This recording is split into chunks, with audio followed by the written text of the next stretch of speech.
नमस्ते मेरे प्यारे भाई लोगों, कैसे हैं आप सभी लोग। आई होप आप सभी अच्छे होंगे। आप लोगों की मेहनत वगैरह बढ़िया चल रही होगी। तो आज का वीडियो स्टार्ट करते हैं। कर्मा सीरीज़ का हमारा अगला वीडियो है जिसमें मैं आपको एनटीपीसी और ग्रुप डी में जो क्वेश्चन आए हुए हैं वही सेम टू सेम क्वेश्चन करवा रहा हूं। आप अगर आपने सीरीज़ नहीं देखी तो उसमें ऑलरेडी 30-32 वीडियो आ चुके हैं। आप अपने फ्री टाइम में उन वीडियो को देखकर अपना कॉन्सेप्ट और अपना नए नए सवालों को सीखने का तरीका बढ़ा सकते हैं। तो गाइस आज की वीडियो को स्टार्ट करते हैं। जय महाकाल। वीडियो ध्यान से देखेंगे तो पूरा समझ में आएगा, नए नए कॉन्सेप्ट सीखने को मिलेंगे। कमेंट बॉक्स में अपना सुझाव देना मत भूलना, कमेंट जरूर करना, वीडियो को लाइक करना, चैनल पर पहली बार आए हो तो सब्सक्राइब करना और पढ़ने वाले ज़रूरतमंद लोगों को शेयर करना। तो चलिए गाइस वीडियो स्टार्ट करते हैं। जय महाकाल। तो आप ध्यान से देखना, आपके सामने जो भी क्वेश्चन लिखा है सबसे पहले उसको पढ़ो। क्या कह रहा है कि किसी संख्या के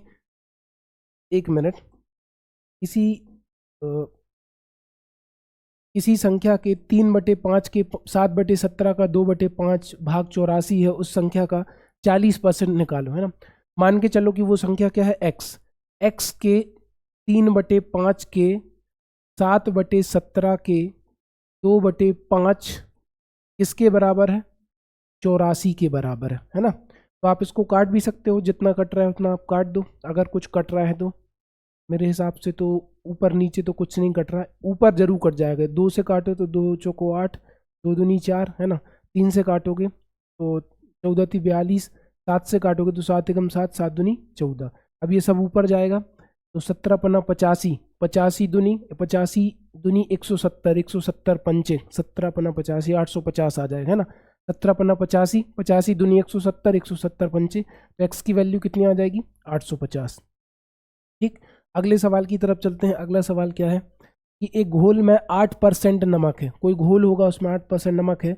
यदि घोल का आयतन 550 ml है तो उसमें नमक की मात्रा कितनी है आपको ये बताना है। तो नमक परसेंटेज में कितना है, 8%। तो 550 का 8% आप निकाल दो, 550 गुणित 8%। और किसी भी जब भी आपको प्रतिशत का निशान दिखे तो प्रतिशत हटा के आपको क्या करना है, 550 गुणित 8/100, है ना। 0 से 0 कट गया, 2 5 दूनी 10, 5 11 55, 2 एकम 2, 2 चौको 8, तो 11 का 4 में गुणा करोगे तो 11 चौको 44 ml इस क्वेश्चन का आंसर आ जाएगा। अगले सवाल की तरफ चलते हैं गाइस। 2 वर्ष बाद एक शहर की जनसंख्या कितनी होगी जो वर्तमान में 12 लाख है और वृद्धि की दर 4% है। वर्तमान में आपके शहर में 12 लाख लोग रहते हैं, 2 साल बाद जनसंख्या बताओ, वृद्धि दर 4% है। तो 4% का मतलब क्या है मेरे भाई, प्रतिशत हटेगा नीचे 100 आ जाएगा, 4/100, 4 एकम 4, 4 25 हम 100, 1/25। ठीक है, मतलब अभी अगर जैसे जनसंख्या 12 लाख है तो देखो 12 लाख, इकाई दहाई सैकड़ा हजार 10,000 लाख 10 लाख। ठीक है, इकाई दहाई सैकड़ा हजार 10,000 लाख 10 लाख। 25 में 1 की वृद्धि हुई तो आप कहोगे ये हो गई पहले वर्ष भी 26/25 एंड सेकेंड वर्ष भी कितनी हो गई, 26/25। इसको आपको काटना है तो आपका आंसर आएगा। फिर भी मैं काट के बता देता हूँ, 25 एकम 25, 25 चौको 100, बचे कितने 20 बचे, 25 अट्ठे 200, 48,000 बचा फिलहाल। फिर 25 से काटो तो 25 एकम 25, बचे कितने आपके, बचे 23, हो गया 230, 25 नंबर 225 बचे 5, 25 दूनी 50, 1920। 26 का 26 में गुणा करो 676 आएगा, 676 का 1920 में गुणा करो, फाइनल आंसर आपका आ जाएगा। आपको गुणा करना पड़ेगा, ठीक है। गुणा करके बता दें अगर आप कह रहे हो तो देख लो। 2 × 12 की 2 हासिल 1, 67 दूनी 134 और 1 135। फिर यहाँ पर कर दो। 9 × 54 की 4 हासिल 5, 9 7 63 और 5 68 की 8 हासिल 6, 9 × 54 और 6 60। फिर उसके बाद 1 का गुणा कर दो, 6 7 6 आएगा, ठीक है। 2 5 4 9, 8 6 14 3 17 की 7, 7 और 1 8 और 1 9, 6 और 6 12, 12 97 92, 12 97 92 और पीछे 0 लगा दिए, है ना। इस तरीके से कैलकुलेशन आपकी होनी चाहिए कि एक बार में गुणा कर लो। 12 97 92 0, ये आपका आंसर है। अगले सवाल की तरफ चलते हैं। अगला सवाल क्या है, एक छात्र ने किसी परीक्षा में 65% अंक प्राप्त किए किंतु वो 20 अंक से फेल हो गया, 20 नंबर कम पड़े। दूसरे छात्र ने उसी परीक्षा में 80% अंक प्राप्त किए और ये प्राप्त अंकों से 5% अधिक थे। मतलब जब वो 80% नंबर लाता है तो 5% एक्स्ट्रा ले आया। मतलब जो पासिंग मार्क्स थे वो कितने परसेंट थे मेरे भाई, 75%, क्योंकि सवाल में लिखा है 80% प्राप्त किए और अहर्ता अंकों से 5% अधिक थे, 80 में से 5 गया 75। अब हम क्या कर सकते हैं कि देखो एक तो 75 आ गया, दूसरी कंडीशन में क्या कह रहा है कि जब वो 65% अंक लाया तब उसके 20 अंक कम थे, पास होने के लिए 20 अंक क्या थे, कम थे। तो आप इनको घटा दो, 75 में से 65 गए 10%, 10% की वैल्यू आपको कितनी नज़र आ रही है, 20 अंक। इनने बोला परीक्षा का पूर्णांक बताओ, तो पूर्णांक तो 100% ही होता है, 10 को 100 बनाने के लिए मैं 10 से गुणा करूंगा, 10 दहम 100, तो 20 दहम कितना आ जाएगा, 20 दहम 200 इस क्वेश्चन का आंसर है। अगले सवाल की तरफ चलते हैं। अगला सवाल क्या है हमारा कि विकास अपने वेतन का 80% खर्च कर देता है और उसके वेतन में 25% की वृद्धि हुई और उसके खर्च में 15% की वृद्धि हुई, तो उसकी बचत में कितने प्रतिशत की वृद्धि हुई ये बताना है। मान के चलो कि विकास का वेतन कितने रुपए है, 100 रुपये, ठीक है। माना कि विकास के पास कितने रुपए हैं, 100 रुपये, वेतन का वो 80% खर्च कर देता है। तो जो खर्च हुआ 100 का 80% घटा दो, तो 100 का 80% कितना हो गया, 100 का 80% 80 हो गया उस, ठीक। अब 80 रुपये खर्च हो गए तो बचे कितने, 20 रुपये, 20 रुपये उसकी क्या हो गई, बचत। सवाल में क्या कह रहा है कि उसके वेतन में 25% की वृद्धि हो गई।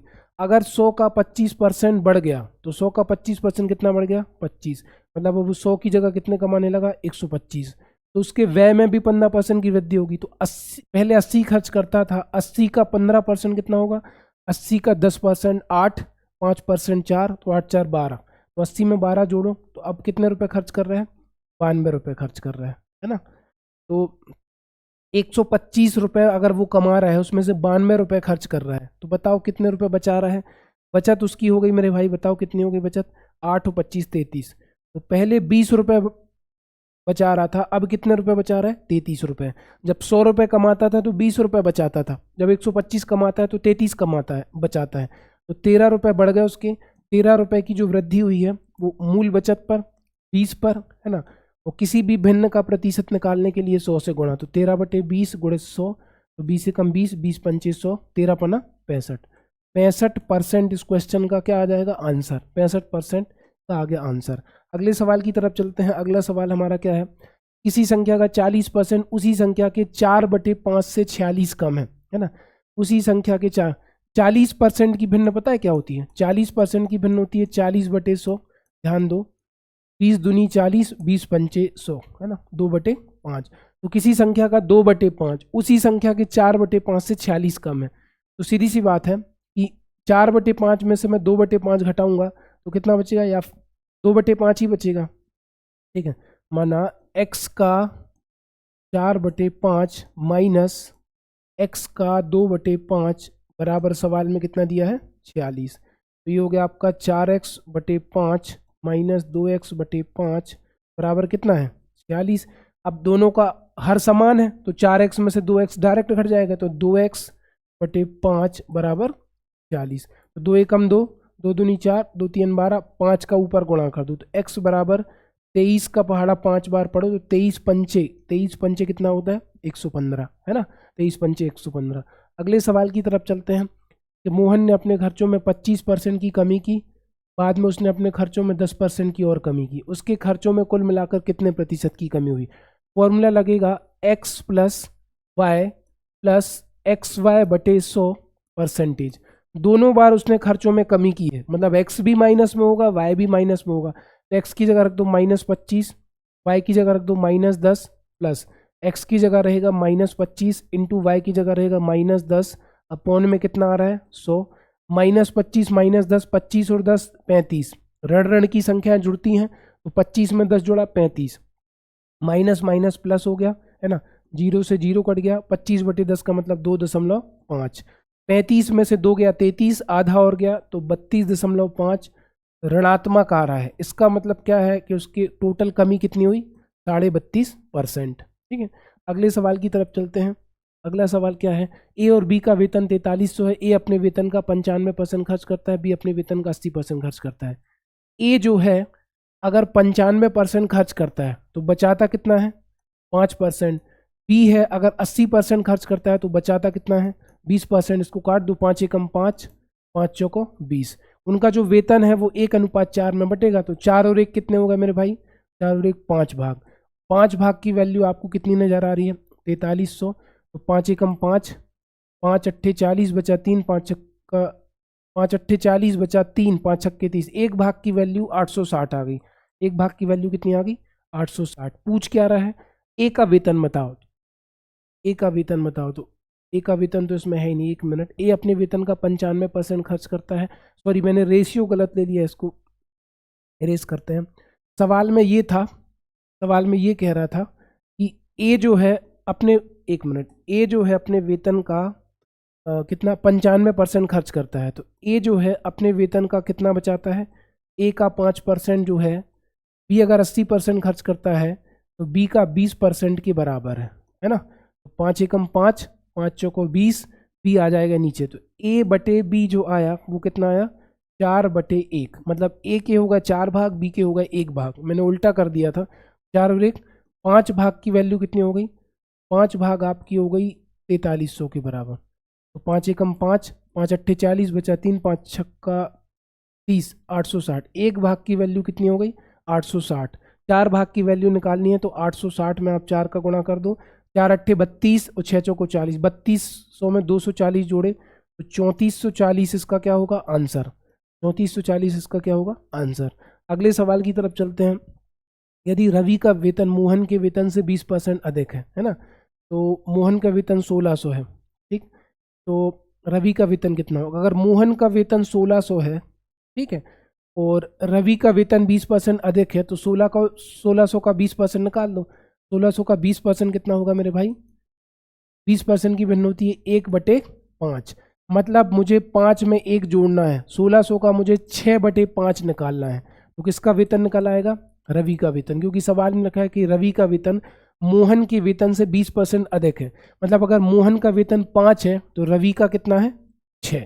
कर दो, 5 से काटो तो 5 तिया 15, 5 दूनी 10, है ना, 320, 6 दूनी 12 की 2, 6 तिया 18 और 19, 1920 आ जाएगा किसका वेतन? यह आ जाएगा आपका रवि का वेतन। अगले सवाल की तरफ चलते हैं। अगला सवाल क्या है? यदि टमाटर की कीमत में 25% की वृद्धि हो जाए, सुधा टमाटर पर केवल 15% अधिक खर्च करना चाहती है, तो सुधा द्वारा प्राप्त टमाटर की मात्रा में कमी के प्रतिशत की गणना करो। मान लो टमाटर की कीमत 100 रुपये थी, है ना, माना कि टमाटर 100 रुपये किलो है। अब इनने बोला कि टमाटर की कीमत में 25% की वृद्धि हो गई, तो 100 का 25% मैंने निकाला, तो 100 का 25% 25 रुपये बढ़ गए। टमाटर का जो रेट हो गया वो 100 से बढ़ के कितना हो गया? 125 रुपये। लेकिन सुधा टमाटर पर केवल 15% अधिक खर्च करना चाहती है, तो 100 का 15% कितना होगा? ये भी 15 होगा। मतलब वो 115 रुपये तक तो खर्च कर सकती है ना, 125 तक नहीं कर सकती। वो कह रहा है कि उसको अपने टमाटर की खपत को कितना कम करना पड़ेगा। तो 125 और 115 का डिफरेंस आपको कितना नजर आ रहा है? 10 रुपये। तो ये जो 10 रुपये बढ़ रहे हैं वो किस पर बढ़ रहे हैं? 125 पर। और किसी भी भिन्न का प्रतिशत निकालने के लिए 100 से गुणा, तो 25 पंचे 125, 25 चौको 100, 5 दूनी 10 और 4 दूनी 8, 8% उसको टमाटर की खपत पे कमी करनी पड़ेगी। ठीक है, आई थिंक समझ में आया होगा। अगले सवाल की तरफ चलते हैं। यदि किसी संख्या के 60% को 36 में जोड़ा जाए तो वही संख्या प्राप्त होगी। अगर मैं 90 का 60% आपसे कहूँ तो 9 छिंग 54, 54 में अगर मैं 36 जोड़ूँ तो 54 और 36 कितने हो गए? 90, है ना। तो 50 30 80 और 4 6 10, 90 हो गए। वही संख्या प्राप्त होती है, तो इसका आंसर क्या आएगा? 90। और भी तरीकों से आप कर सकते हो। ऑप्शन से हो रहा है तो क्या करना है? एक परीक्षा में 85 में से 40 छात्रों ने 50% से कम अंक अर्जित किए। 50% से कम अंक प्राप्त करने वाले छात्रों की संख्या का 50% अंक या उससे अधिक अंक प्राप्त करने वाले छात्रों की संख्या से अनुपात बताओ। तो 85 में से 40 छात्र तो मेरे भाई वो हैं जिन्होंने 50% या उससे 50% से कम अंक अर्जित किए। अब 85 में से 40 घटाओ तो कितने बचेंगे? 45 छात्र ऐसे हैं जिन्होंने 50% या उससे अधिक अंक अर्जित किए हैं। तो वही तो अनुपात पूछा है। 5 अट्ठे 40, 5 नाम 45, 8:9 इस क्वेश्चन का क्या है? 8:9 इस क्वेश्चन का आंसर है। अगले सवाल की तरफ चलते हैं। एक शहर की जनसंख्या 8000 है। यदि पुरुषों की जनसंख्या, मेल जो है, इसको मिक्सचर से करते हैं, मेल की जनसंख्या 8% बढ़ रही, फीमेल की जनसंख्या 12% बढ़ रही, है ना। तो आपको बीच में जो भी नंबर होता है ना वो 8 और 12 के बीच में होना चाहिए, पहली बात, है ना। तो अगर जनसंख्या 8,000 से 8,680 हो गई तो आप कहोगे सर 680 बड़े हैं किस पर, 8,000 पर। और किसी भी भिन्न का प्रतिशत निकालने के लिए 100 से गुणा। 1 2 3 1 2 3 8 अठन्या 64 बचे 4 8 पंचे 40, 8.5 आ गया आपका, है ना। 8.5 में से 8 घटाया तो 0.5 बचा, 12 में से 8.5 घटाया तो 3.5 बचा, दशमलव से दशमलव कट गया, 5 एकम 5 5 7 35, तो 7:1 आ गया। पुरुष हैं 7 भाग, महिलाएं हैं 1 भाग, 7 और 1 8, 8 भाग बराबर 8,000, तो 1 भाग बराबर 1,000 और 7 भाग बराबर 7,000, है ना। जोड़ो इसको, 7 और 1 8, 8 भाग बराबर 8,000, तो 1 भाग बराबर 1,000, 7 भाग बराबर 7,000। पुरुष हैं 7,000, महिलाएं हैं 1,000। पूछा क्या है, महिलाओं की संख्या, तो महिलाओं की संख्या कितनी है, 1,000। तो आई होप आपको आज की क्लास बढ़िया लगी होगी, है ना। अगर क्लास बढ़िया लगी तो ज़्यादा से ज़्यादा लोगों को शेयर करो। Thank you so much guys, मिलते हैं नेक्स्ट वीडियो में, धन्यवाद।